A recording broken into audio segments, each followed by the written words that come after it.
Penguin Podcast, un programa original de Penguin Random House Colombia y El Espectador. Nuestro tema de hoy: oscuridad, romance y comedia juvenil, con Carolina Andújar y Natalia García. Hola a todos, los amantes de las letras, los libros y esas historias que nos cautivan desde sus primeras palabras. Soy Natalia García Calvo, editora de Penguin Random House. Estoy colaborando con la editorial desde el 2013 y hoy estoy feliz de estar con Carolina Andújar, una de mis autoras favoritas de leer y de editar. Hola, Caro. Hola, Nata. Estoy súper feliz también de estar aquí contigo, hablando de Carmina Nocturna de la familia Maldita. También eres mi editora favorita, por supuesto. Y llevamos una larga relación de amistad y laboral, casi una década. Casi una década, sí. Estamos cumpliendo. Exacto, estamos de aniversario de autor-editor. Bueno, y para ser un poco más formales y también para quienes están llegando a conocer a Carolina gracias a este podcast, les cuento que Carolina Andújar es autora de la serie de suspenso paranormal Carmina Nocturna, que incluye los títulos Vampir, Bagda, Príncipe Inmortal y Pie de Bruja. Y estamos lanzando, a propósito de la Feria Internacional del Libro de Bogotá, su novedad, La Familia Maldita, que es el libro que nos convoca hoy y del que más vamos a hablar sin lugar a dudas. También es autora de las obras de fantasía La Princesa y el Mago Sombrío y El Despertar de la Sirena y de la novela Cali. A Caro la pueden conseguir en Twitter y en Facebook y en Instagram como Caro Andújar, en Twitter y en Facebook, y en Instagram como Caro Andújar Writer, si la quieren seguir. Entonces, sin más preámbulos, podemos seguir adelante. Bueno, Caro, estábamos haciendo ahorita un recuento entre tú y yo de un dato que nunca habíamos buscado, pero que está muy chévere, que es la cantidad de páginas que acumulan ya los 4 libros de Carmina Nocturna. Tenemos 2.318 páginas de felicidad que han dado realmente mucha alegría a muchos lectores a lo largo de los años. Quisiera que nos contaras un poquito de los 4 libros que componen la serie, digamos, muy a grandes rasgos, para que, como decíamos, quienes están conociéndote por primera vez tengan un poco de base. Estupendo.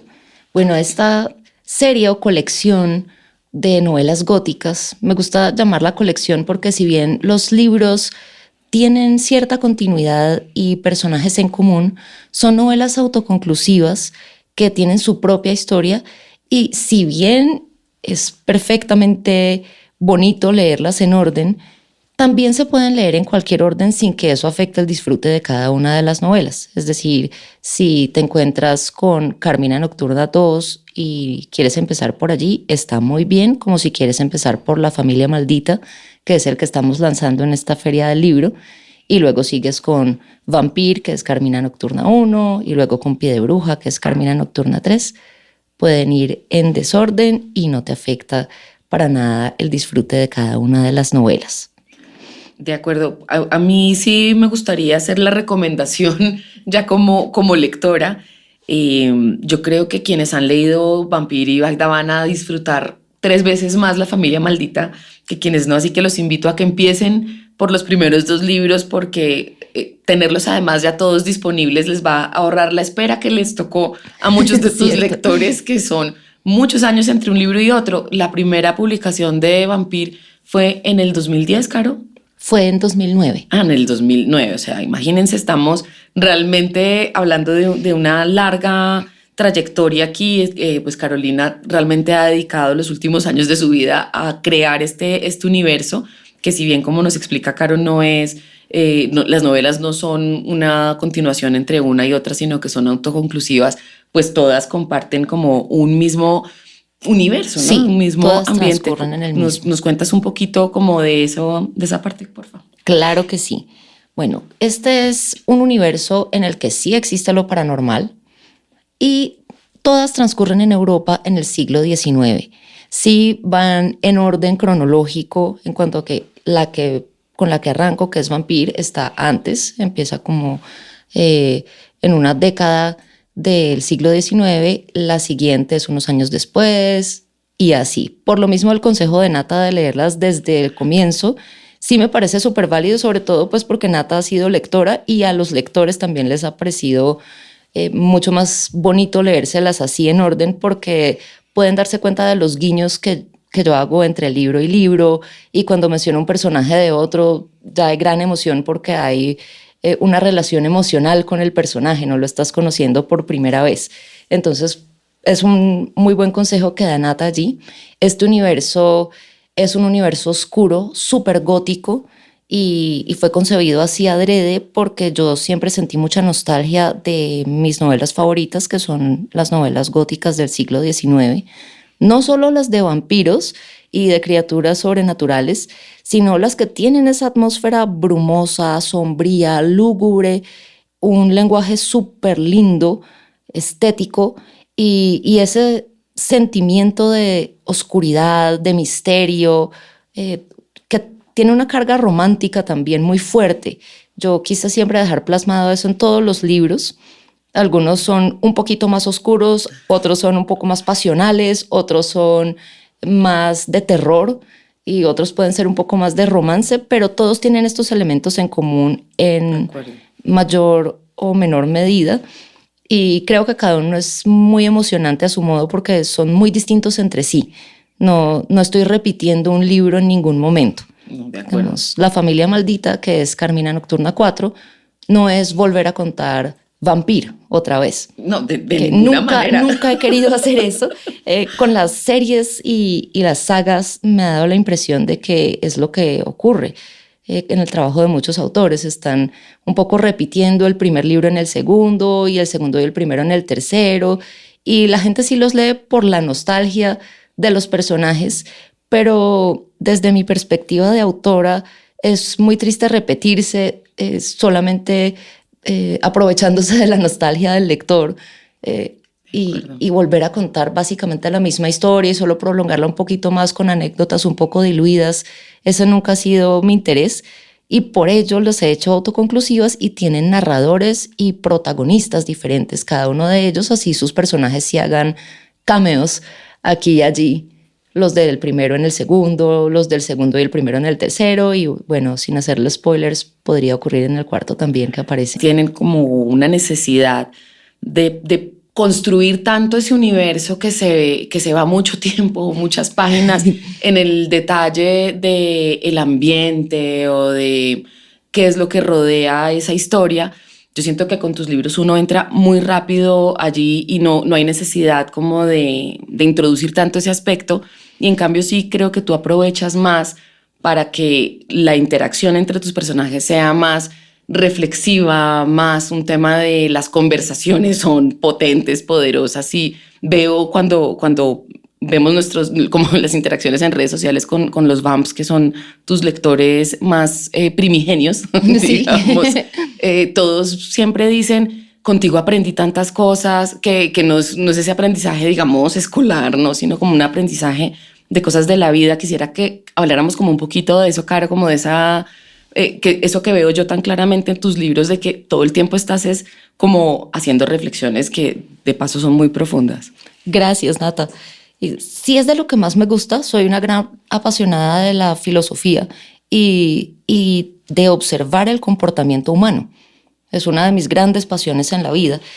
Y escribir novelas es una forma de autoexploración muy interesante para mí, porque me reto a mí misma y me confronto a mí misma a través de los personajes y pues exploro diferentes ramas filosóficas y dilemas éticos, dilemas morales. Me encanta, es de mis partes favoritas. Qué bien. Con ellos, con estos personajes, es muy bonito poder hacer reflexiones acerca del siglo XXI desde la perspectiva de personajes que nacieron en el siglo XIX, para que nos preguntemos como lectores y autoras respectivamente, ¿es cierto que sí hemos progresado, sí han cambiado las cosas? ¿Cómo vemos el mundo? ¿Cómo lo veía una persona o un monstruo del siglo XIX? ¿Y qué nos puede aportar como reflexión adicional para los tiempos que estamos viviendo hoy en día?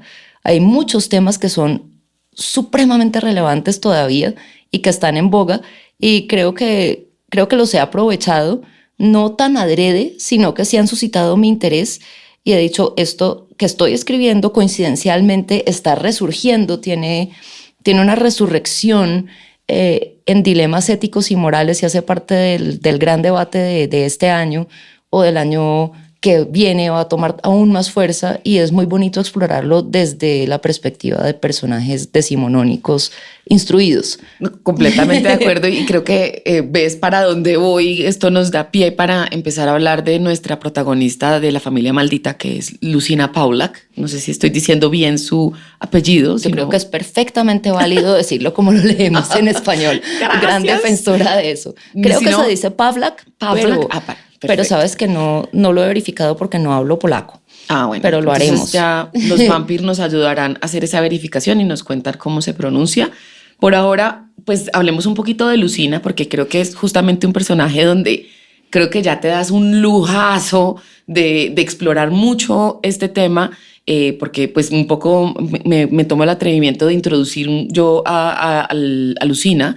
Es una chica que ha tenido la suerte de tener una instrucción privilegiada para su proveniencia social, digamos, y para la época. Ella viene de una familia muy humilde, pero su mamá es maestra, ha tenido acceso a una gran biblioteca, la han incitado también a que lea cosas, digamos, que a veces no se consideran como propias de niñas ni de mujeres, y eso le da a ella una visión del mundo muy particular, muy especial, y que nos construye un personaje que es, a mi gusto, muy interesante, que como te decía, en algunos momentos uno la adora, ama, alucina, ya después de pronto un poco menos, pero esto viene siendo un mini spoiler. Realmente no es un spoiler, pero... No, es impresión personal y me parece muy chévere que lo digas. Me estabas contando que en algunos momentos la odias, en otros la amas. Lucina, que habíamos hablado, pero bueno. De acuerdo. Es un poco lo que quiero, a lo que voy, es a que exploremos un poco como esta visión de Lucina, de cómo aprovechas bien este personaje justamente para estas reflexiones de las que hablábamos y sobre todo en torno a la mujer. Caro, cuéntanos un poco de eso. Maravilloso. Bueno, Lucina sí ha tenido una educación muy privilegiada para su procedencia. Es hija de padres muy patriotas polacos en medio de una ocupación rusa en su siglo, en su época, y ellos son patriotas muy convencidos, y por la misma ocupación rusa, Polonia estaba ocupada tanto por Prusia como por Rusia y se estaban dividiendo el territorio en ese momento. Por lo mismo, se empezaron a cerrar una cantidad de escuelas polacas y el nivel intelectual de la población general decreció, centrándose mucho más en la religiosidad. Y las personas que amaban su tierra y la querían defender estaban supremamente tristes con esta pérdida de la intelectualidad polaca. Muchos se exiliaron y fueron los grandes intelectuales de la época. Y los padres de Lucina, aunque no se exiliaron, continuaron con esa línea de sí, por favor, la educación del pueblo polaco es lo que nos puede traer la liberación en algún momento, siendo de todos modos católicos súper convencidos.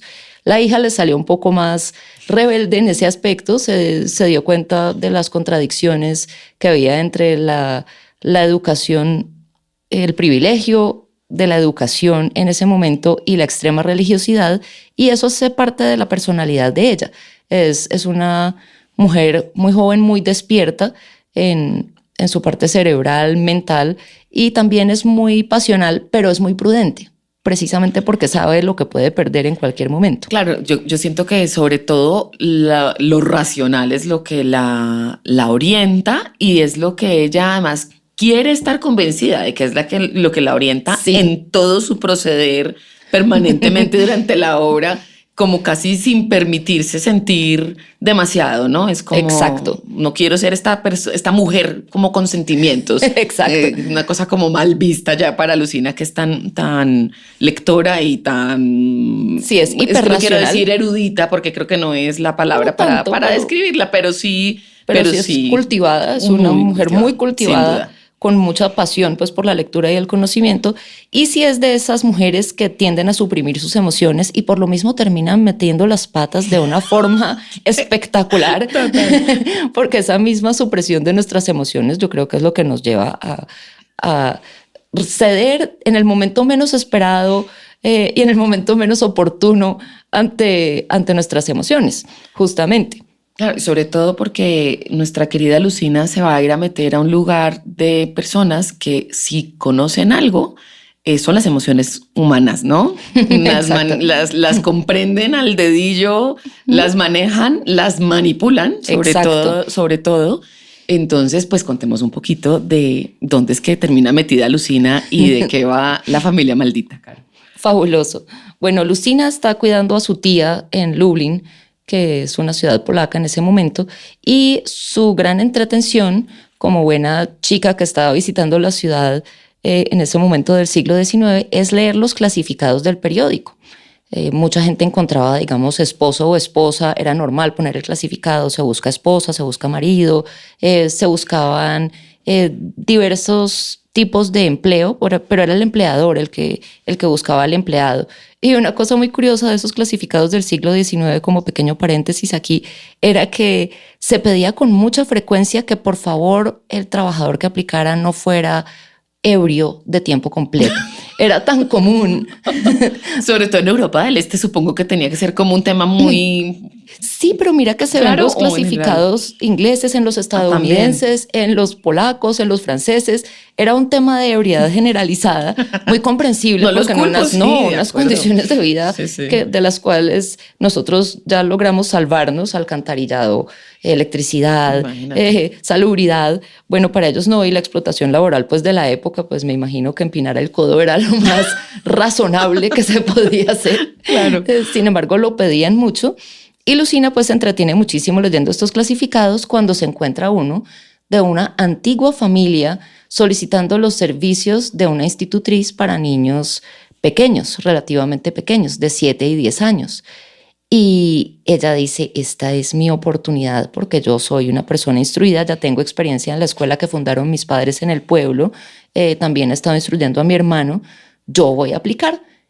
Y aplica con la gran sorpresa de que quieren saber más de ella y le advierten, eso sí, que si bien les interesa como candidata, ella debe estar preparada para vivir en el aislamiento, en la antigua propiedad familiar, y saber que no va a poder estar viendo a su familia.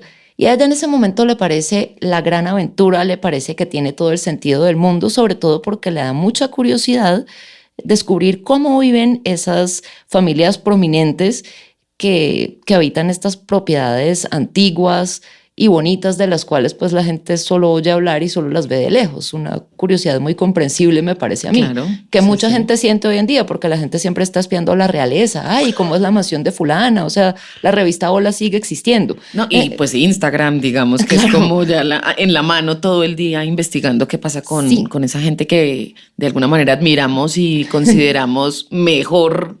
Estoy aquí haciendo comillas en el aire.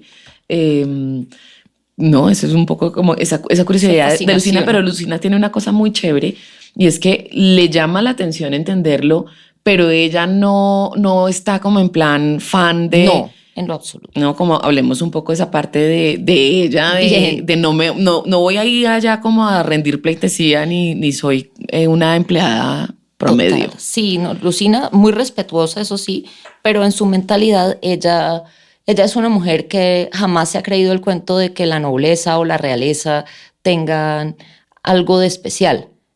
Le causa, eso sí, muchísima curiosidad descubrir cómo viven y cómo son sus relaciones interfamiliares, cómo son sus hábitos, porque pues claro, es natural, o sea, todo el mundo siente curiosidad de saber cómo viven las personas en distintas circunstancias, y ella solamente ha estado expuesta al pueblo y un poco a la gente de la ciudad, que son los conocidos de su tía, y esa curiosidad la motiva, pero ella jamás se ha sentido como, ay, yo aquí la pobre inferior ante el noble. No, al revés, en eso es muy avanzada en su mentalidad, y por lo mismo pues va a tener una personalidad fuerte con estos empleadores que tienen hábitos muy extraños y que sí le van a suscitar es terror y otro tipo de angustias muy distintas a las que ella se imaginaba se iba a enfrentar cuando llegara allá. Pues, Caro, esta es como la siguiente pregunta obligada, hablando ya de los empleadores de Lucina, que además los tenemos muy claros en la portada. Los que todavía no la han visto, los invito a que la vean, porque además tiene unos detalles espectaculares que van a ir descubriendo ustedes poco a poco en la lectura. Hablemos un poquito de esa familia que emplea a Lucina y ese castillo que también es muy protagonista en la historia.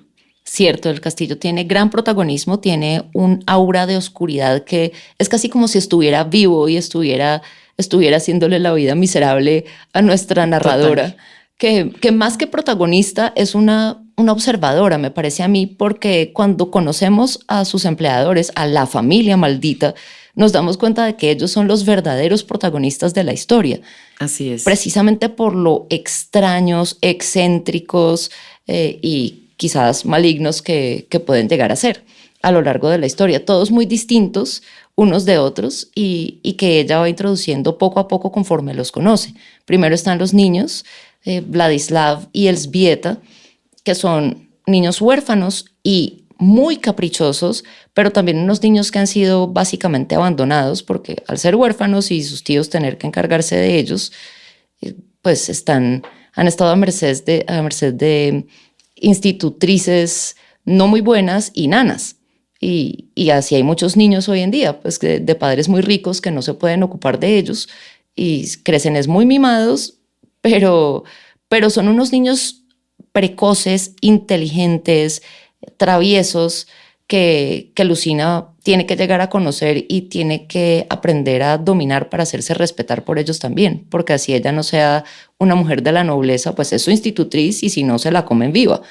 De acuerdo.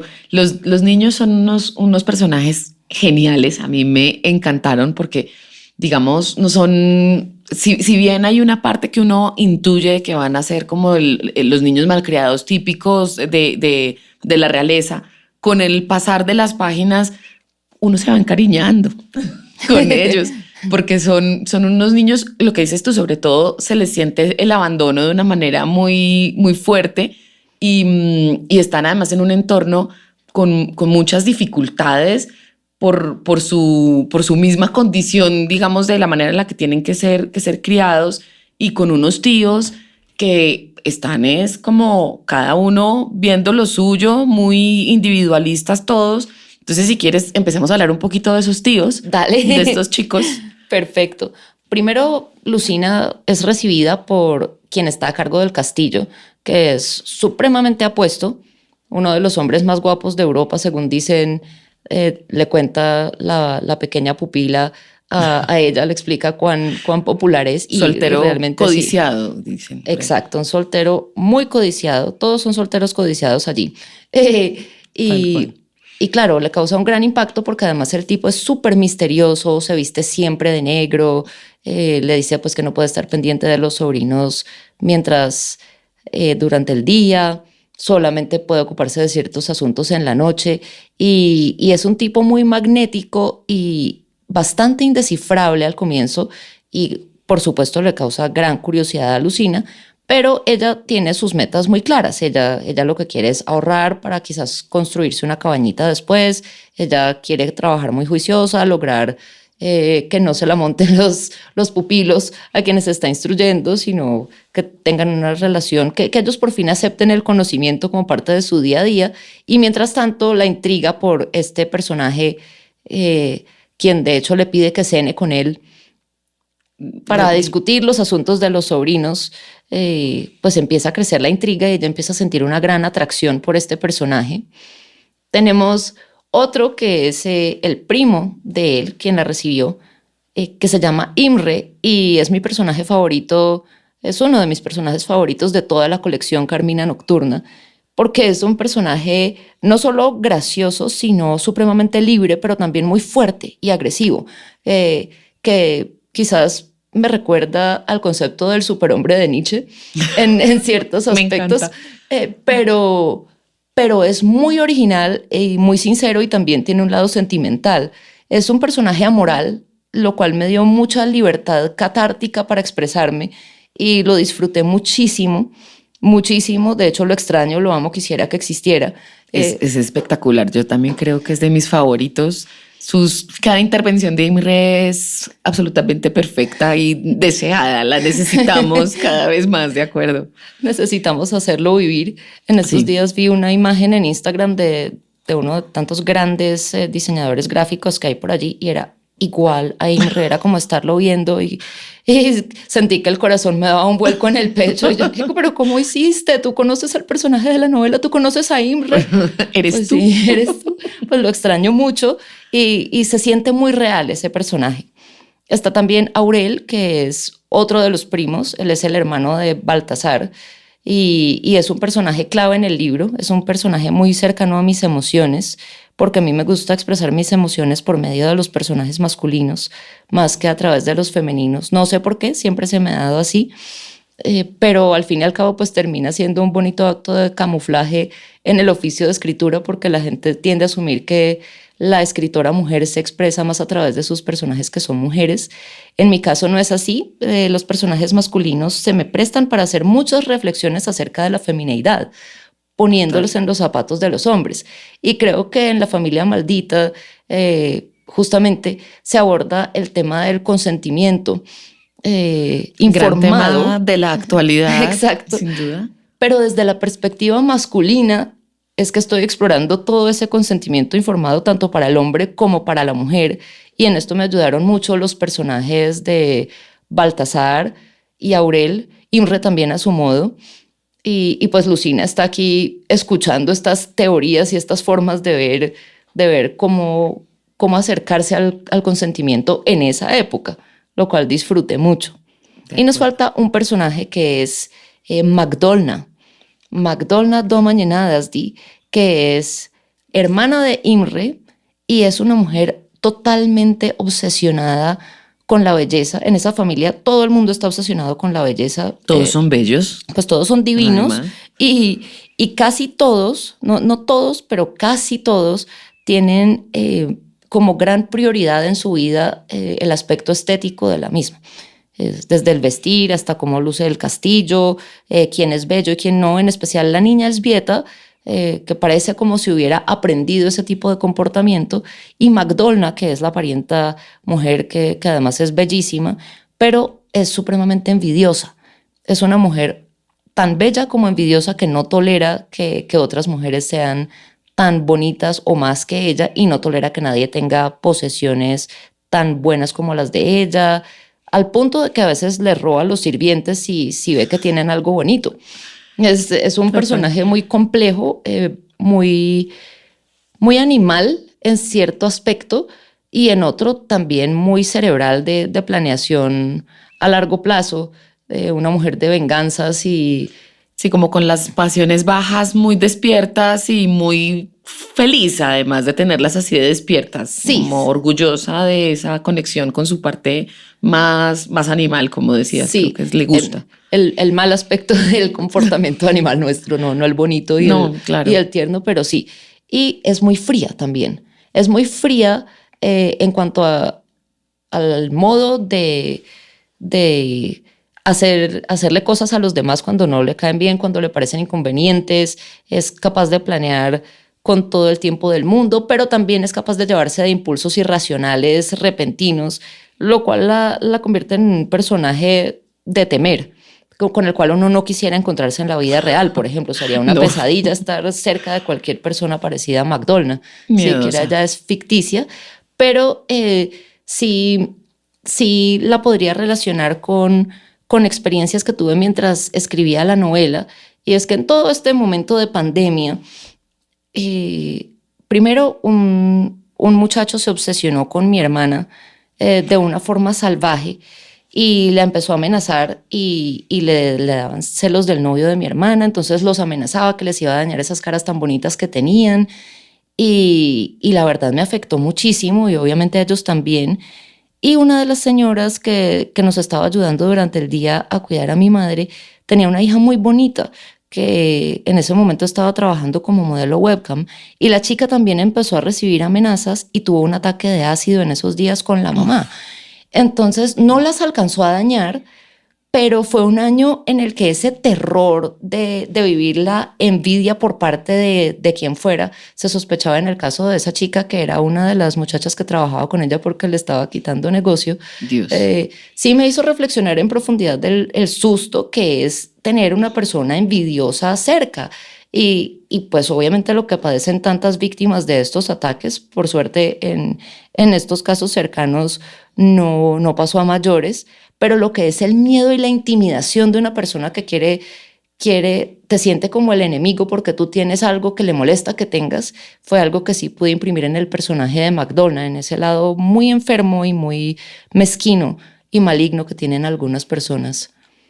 Sí, aquí yo no sé si los lectores entiendan esto como un spoiler, ya ni sé qué es un spoiler y qué no. Yo no creo. Pero esta exploración de McDonald y su relación con Lucina es muy interesante porque es esta cosa como de la relación entre mujeres, son las dos mujeres más prominentes de la historia, bueno, Sí. haciendo un poco al lado a Elzbieta, que también es una mujer que tiene unas convicciones y unas cosas muy, muy poderosas, muy chéveres.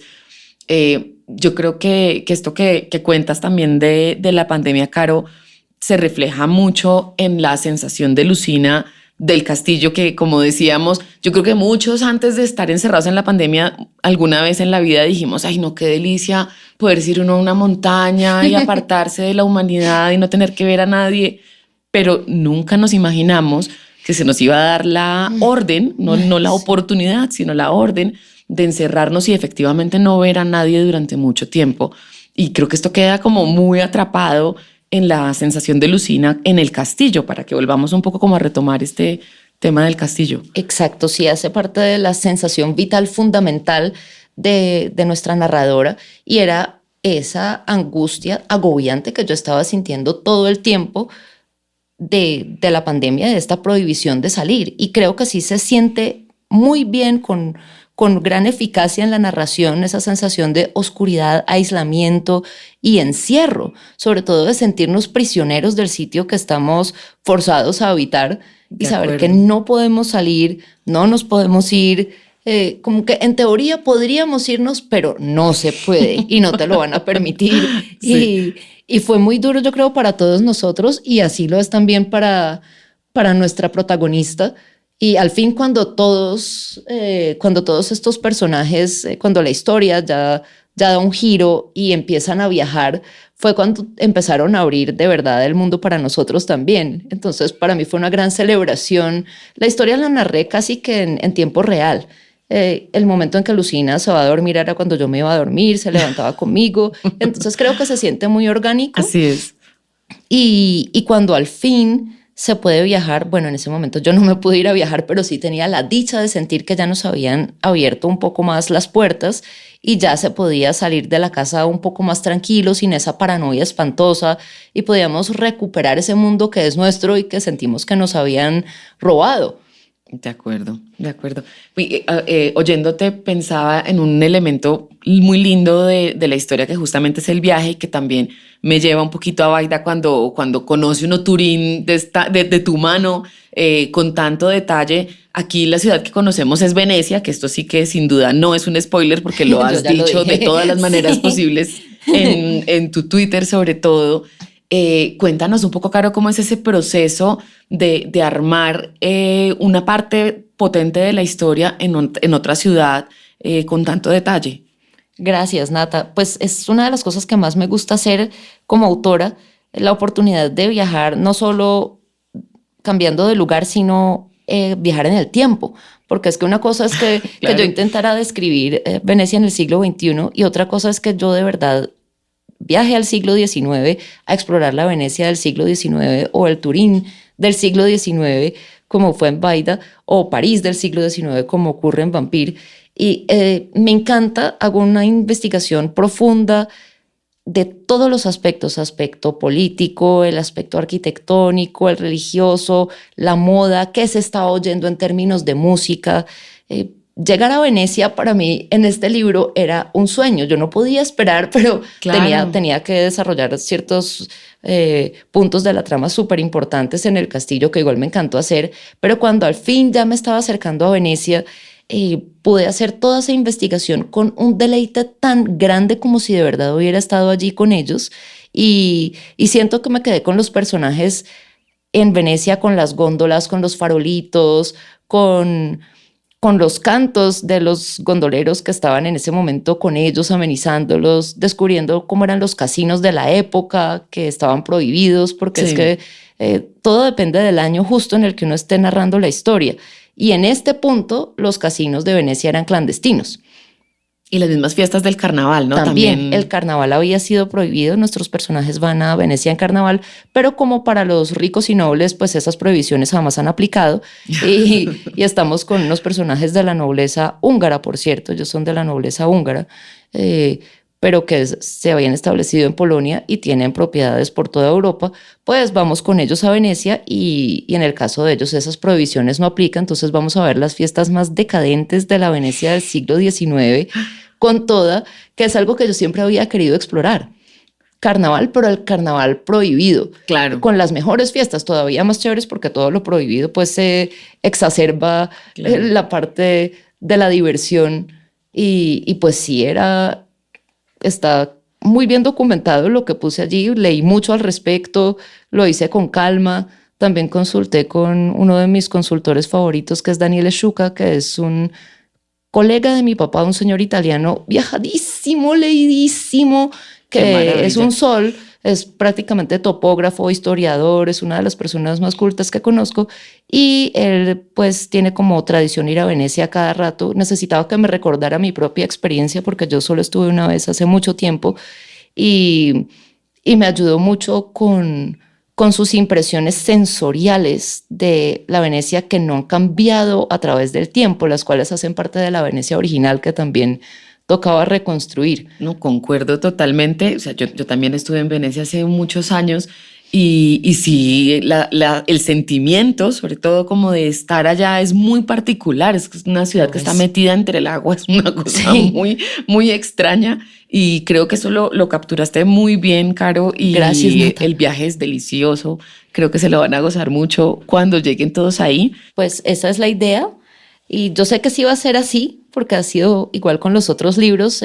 Mis lectores hasta el momento lo que más aman es viajar, los puntos de los libros en que viajamos juntos en la historia. Y les esperan unas grandes sorpresas y creo que los momentos más emocionantes del libro están bien repartidos, pero uno de ellos sí está en el momento en que viajan por varios lugares de Europa, no solo Venecia. Hay otros que no les vamos a relatar aquí. No, de hecho creo que hasta aquí vamos a llegar hoy. Nos quedaron temas chéverísimos por hablar. Hay una cosa muy interesante de tu obra, que es el tema religioso, que fue algo que salió en alguna de las presentaciones de la feria, pero ya nos tocará en otra oportunidad que nos vuelvan a invitar a charlar. Caro, muchas gracias por este rato. Como siempre, una delicia charlar contigo. Me hace muy feliz tenerte aquí cerquita, porque pues siempre estamos cerquita de corazón, pero no físicamente. No físicamente. Nata, gracias a ti y pues gracias por esta década de relación que estamos celebrando, por todos estos libros hermosos que sacamos juntas y los invito a todos a que disfruten esta colección de novelas góticas que Nata me ayudó a editar con tanta maestría. Creo que quedaron verdaderamente preciosos y para que uno quede contento como escritor con cómo quedaron sus libros tras ser publicados, es difícil para alguien muy perfeccionista, pero yo estoy muy feliz con cómo quedaron y los invito a sumergirse en este universo oscuro, misterioso y muy paranormal, con mucho romance y pasión. Así es, por favor, no se pierdan todos los 4 libros de Carmina Nocturna y especialmente La familia maldita, que está espectacular. Pueden buscar toda la información en www.penguinlibros.com/co. En este momento ya están todos los libros de Carolina en todas las librerías de Colombia, incluidas las de internet, para que por favor corran a buscarlos. Y no olviden seguirnos en nuestras redes sociales, las de Carolina, si quieres darlas tú, porfa. Sí, Twitter es @caroandújar, Instagram es @caroandújarwriter, Facebook es @caroandújar y me abrí un TikTok por si acaso lo quieren ver, estoy empezándolo, es @caroandújarwriter. Y a Penguin Libros Co nos pueden seguir con esa @ y @El Espectador también. A nuestra productora Aganza Networks y nuestro estudio @Skybox Studio. Hasta la próxima y muchas gracias. Penguin Podcast Colombia, producido por Penguin Random House Colombia en colaboración con Aganza Producciones, Skybox Studios y El Espectador. Margarita Restrepo, directora de marketing. Jorge Rojas, productor ejecutivo. Estefanía Trujillo, productora general. Cristian Sáenz, productor de audio. Gabriela Hernández, creativa editorial. Juliet Rincón y María Fernanda López, fotógrafas. Vani Gabriel Ortega, director creativo.